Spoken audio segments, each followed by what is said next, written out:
ಇವತ್ತು ಈ Sharadamba PU college ಕೋಟಾದಲ್ಲಿ ಪೊಲೀಸ್ ಕಾನ್ಸ್ಟೇಬಲ್ದು ರಿಕ್ರೂಟ್ಮೆಂಟ್ ಎಕ್ಸಾಮ್ ಇತ್ತು. ಒಟ್ಟು ಜಿಲ್ಲೆಯಲ್ಲಿ 61 ಕೇಂದ್ರಗಳ ಪೈಕಿ ಇದು ಕೂಡ ಒಂದು ಕೇಂದ್ರವಾಗಿತ್ತು. ಬೆಳಗ್ಗೆ 9:30ಗೆ ಅಲ್ಲಿ ಟೈಮಿಗೆ ಇಲ್ಲಿ ಬಂದು ಪ್ರಶ್ನೆ ಪತ್ರಿಕೆಗಳು ರೀಚ್ ಆಗಿದ್ದು, ತದನಂತರ ಇಲ್ಲಿ ಸೆಂಟರ್ ಸೂಪರ್ವೈಸರು SOP ಪ್ರಕಾರ ಆ ಪೇಪರ್ಸ್ಗಳನ್ನು, ಕ್ವೆಶ್ಚನ್ ಪೇಪರ್ಸ್ಗಳನ್ನು ಪ್ರತಿಯೊಂದು ಕೊಠಡಿನಲ್ಲಿರುವಂಥ ವಿದ್ಯಾರ್ಥಿಗಳಿಗೂ ಕೂಡ ಅದನ್ನು ಕೊಟ್ಟು ಓಪನ್ ಮಾಡಿ ಫಸ್ಟ್ ಡಿಸ್ಟ್ರಿಬ್ಯೂಟ್ ಮಾಡಿದ್ದಾರೆ. ತದನಂತರ OMR ಶೀಟ್ಗಳು ಕೂಡ ಅದು ಡಿಸ್ಟ್ರಿಬ್ಯೂಷನ್ ಆಗಿದೆ. ಆ ಸಂದರ್ಭದಲ್ಲಿ ಕೆಲವು ವಿದ್ಯಾರ್ಥಿಗಳು ಅವರಿಗೆ ಕೊಟ್ಟಿರುವಂಥ OMR ಶೀಟ್ನಲ್ಲಿರುವಂಥ ನಂಬರು ಮತ್ತು ಪ್ರಶ್ನೆ ಪತ್ರಿಕೆಯಲ್ಲಿರುವಂಥ ನಂಬರು ಹೊಂದಾಣಿಕೆ ಆಗ್ತಾ ಇಲ್ಲ ಅನ್ನುವಂತಹ ಒಂದು ಕಾರಣ, ಅವರು ನಾವು ಪರೀಕ್ಷೆ ಬರೆಯಲ್ಲ, ಇದು ಒಂದಕ್ಕೊಂದು ತಾಳೆ ಆಗ್ತಾ ಇಲ್ಲ ಅಂತ ಹೇಳಿ ಕೆಲವು ಜನರು ಆ ಪ್ರಶ್ನೆ ಪತ್ರಿಕೆ ಎಲ್ಲ ಮಾಡಿ ಹೊರಗಡೆ ಬಂದಾದ ಮೇಲ್ಗಡೆ ಇಲ್ಲಿ ಸೆಂಟರ್ ಸೂಪರ್ವೈಸರು ಮತ್ತು ಚೀಫು ಎಲ್ಲರೂ ಈ ರೀತಿಯಾದಂಥ KEA SOP ಪ್ರಕಾರ ಒಂದು ಪ್ರಶ್ನೆ ಪತ್ರಿಕೆ ಮತ್ತು ಅದರಲ್ಲಿ ಏನು OMR ಸಪ್ರೇಟ್ ಇರ್ತದೆ, ಅದು ಎರಡಕ್ಕೂ ಕೂಡ ಒಂದೇ ನಂಬರ್ ಇರಬೇಕಂತ ಇಲ್ಲ. ಕ್ವಶನ್ ಏನು ಪೇಪರ್ ಇರ್ತದೆ ಅದರಲ್ಲಿ ಬೇರೆ ಬೇರೆ ವರ್ಷನ್ ಕೋಡ್ ಇರ್ತದೆ, A1, A2, A3, B1, B2, B3 ಅಂತ ಹೇಳಿ ಆ ವರ್ಷನ್ ಕೋಡ್ ಆ ಪ್ರಶ್ನೆ ಪತ್ರಿಕೆಯಲ್ಲಿರುವಂಥದ್ದನ್ನು OMR ಶೀಟ್ನಲ್ಲಿ ನಮೂದು ಮಾಡಿಕೊಂಡು ಅವರು ಅಡ್ಮಿಟ್ ಕಾರ್ಡ್ನಲ್ಲಿರುವಂತಹ ರಿಜಿಸ್ಟ್ರೇಷನ್ ನಂಬರನ್ನು ಕೂಡ ಅವರು OMR ಶೀಟ್ನಲ್ಲಿ ನಮೂದು ಮಾಡಿಕೊಂಡು ಮುಂದುವರಿಸಬಹುದು.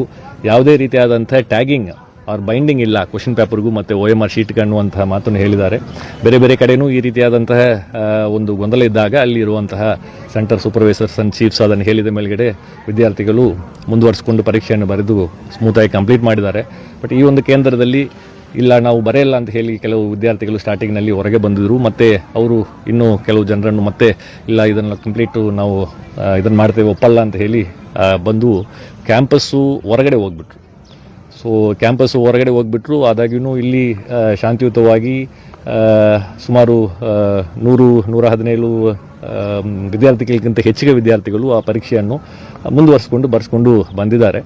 ಮತ್ತು ಇವರು ಹೊರಗೆ ಹೋಗಿರುವಂಥ ವಿದ್ಯಾರ್ಥಿಗಳು ಮತ್ತು ಇಲ್ಲಿ ಪೊಲೀಸ್ ಸಿಬ್ಬಂದಿಗಳು ಅವರು ಮತ್ತೆ ನಾವು ಒಳಗಡೆ ನಮಗೆ ಅಲೋ ಮಾಡಬೇಕಂತ ಹೇಳಿ ಒಂದು ಅಲ್ಲಿ ಗಲಾಟೆ ಆದಾಗ ಇಲ್ಲಿ ಇಲ್ಲಿ ಪ್ರಿಮೈಸಸ್ ಬಿಟ್ಟು ಹೊರಗಡೆ ಹೋಗಿದ್ದ ನಂತರ ಮತ್ತೆ ಒಳಗಡೆ ಬಂದರೆ ಅದು integrity of the examination process violate ಆಗ್ತದೆ. ಎಕ್ಸಾಮ್ SOPನಲ್ಲಿ ಆ ರೀತಿ ಮಾಡಲಿಕ್ಕೆ ಅವಕಾಶ ಇಲ್ಲ. ಮತ್ತು ಅದು ಪ್ರಾಪರ್ಟಿ ಆಫ್ ದಿ KEA ಆಗ್ತದೆ. ಈಗ ಅಡ್ಮಿಟ್ ಕಾರ್ಡ್ನಲ್ಲೇ ಒನ್ ಆಫ್ ದಿ ಇನ್ಸ್ಟ್ರಕ್ಷನ್ಸ್ ತುಂಬ ಕ್ಲಿಯರ್ ಆಗಿದೆ. ಜನರಲ್ ಇನ್ಸ್ಟ್ರಕ್ಷನ್ಸ್ ಅಂತ ಇಲ್ಲ, ಪ್ರತಿಯೊಂದು ಅಡ್ಮಿಟ್ ಕಾರ್ಡಿನಲ್ಲೂ ಕೂಡ ಇನ್ಸ್ಟ್ರಕ್ಷನ್ಸ್ ಇದೆ. ಯಾವುದೇ ಒಂದು ಕ್ವಶನ್ ಪೇಪರು ಬೇಗ ಮುಕ್ತಾಯ ಆದರೂ ಕೂಡ ಕೆಲವು ಜನರೆಲ್ಲ ಒಂದು ಅರ್ಧ ತಾಸಿನಲ್ಲಿ ಮುಗಿಸ್ತಾರೆ, ಕೆಲವು ಜನರು ಒಂದು ತಾಸಿನಲ್ಲಿ ಮುಗಿಸ್ತಾರೆ. ಆದಾಗ್ಯೂ ಕೂಡ ಲಾಸ್ಟ್ ಬೆಲ್ ಆಗೋ ತನಕ ಅವರು ಸೆಂಟರ್ನಲ್ಲೇ ಕುಳಿತು ಅದನ್ನು ಅವರು ನಮ್ಮ ಸೆಂಟರ್ ಸೂಪರ್ವೈಸರ್ಸ್ ಆ್ಯಂಡ್ ಇನ್ವಿಜಿಲೇಟರ್ಸ್ಗೆ ಒಪ್ಪಿಸ್ಬಿಟ್ಟು ಹೋಗಬೇಕು ಅನ್ನುವಂತಹ ಒಂದು ಸೂಚನೆ ಅದರಲ್ಲಿ ಇದೆ.